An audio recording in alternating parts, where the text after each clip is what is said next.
I'm going to be very honest with you about something. For a long time, I was really good at fitting in.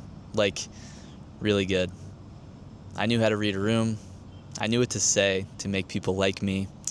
I knew which parts of myself to show and which parts to keep hidden so that nobody would think I was too much, too weird, or just different. And from the outside, it worked. It worked really well. People liked me. I got along with just about everyone. And nothing was wrong exactly. But on the inside, I was exhausted because none of it was fully me. I was performing a version of myself that I thought people wanted to see. And after a while, I started to lose track of who I actually was underneath.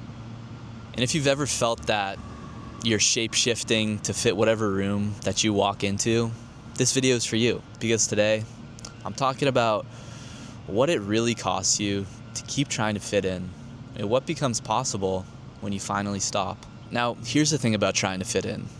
It starts young. It starts really young. And it starts for a real reason. When we're kids, belonging feels like survival. And being left out, it really hurts in a deep and real way. So we learn fast what gets you accepted and what gets you left out. And we adjust and adapt accordingly. And that's not a character flaw, that's just being human. But it really becomes a problem when we never stop. We just keep doing it into our teens, 20s, and into our adult lives, changing our opinions based on the room that we're in and the people we're around. Shrinking ourselves in certain rooms, laughing at things we don't find funny, not saying what we actually think. And here's the painful part.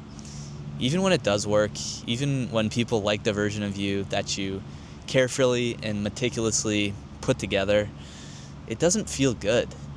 Because somewhere inside, you know deep down, they don't really like you. They like your performance.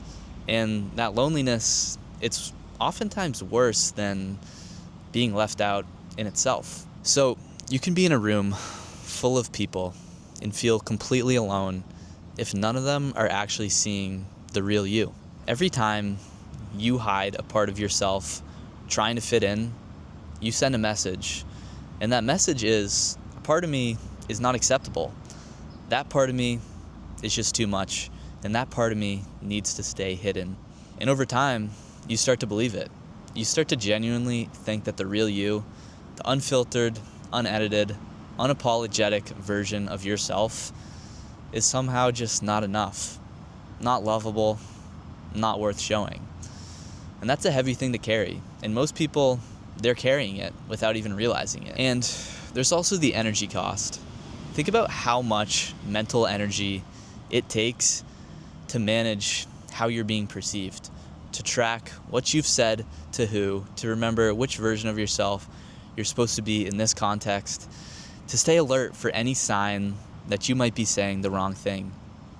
It's like having a second job, except the job is pretending to be someone slightly different than who you actually are. And what does that energy actually cost you? It costs you presence, creativity, real connection, the space to actually think like your own and feel your own feelings without immediately editing them. You can't fully show up for your life when half of it is you busy managing your image. So let's talk about the thing underneath all of that. You, the actual you, the one with weird interests that you don't always like to mention, the one with the opinions you water down before you say them out loud, the one who is a whole inner world that most people never get to see. That version of you is not too much. That version of you is not the problem. The things about you that you feel the most different, the things that you're tempted to hide, are usually the most interesting things about you. They're the things that, when you actually share them, make people lean in and say, wait, me too. Because here's the truth about belonging. Real, true belonging doesn't come from fitting in. It comes from being seen.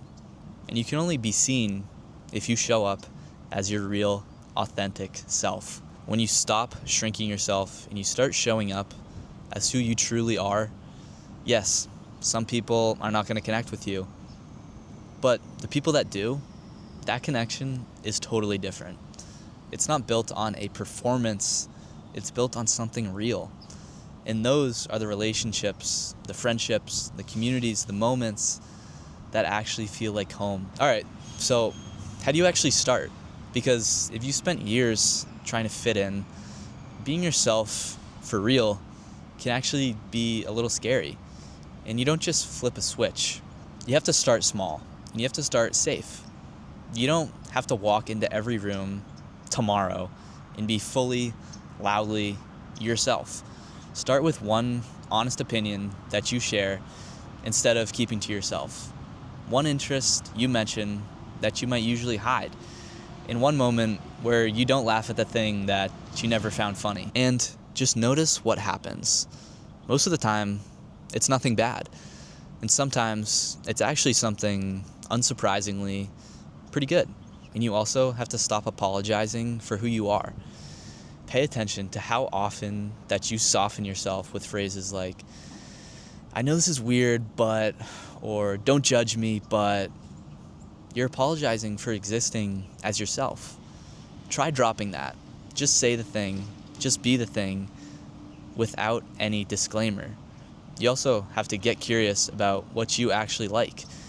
After years of fitting in, some people genuinely don't know what they think or feel anymore because they've been filtering it for so long. So ask yourself honestly, what do I actually enjoy?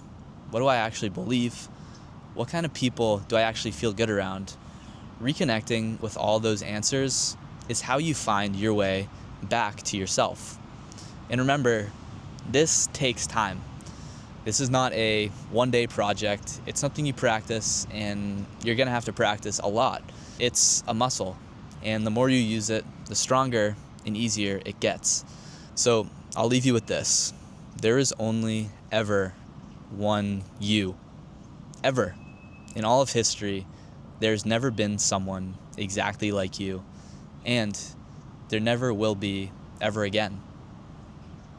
And spending your one life shrinking yourself, filtering yourself, performing a version of yourself that's easier for other people to digest, that is the real loss.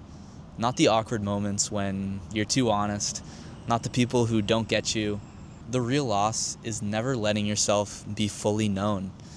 You deserve to take up space.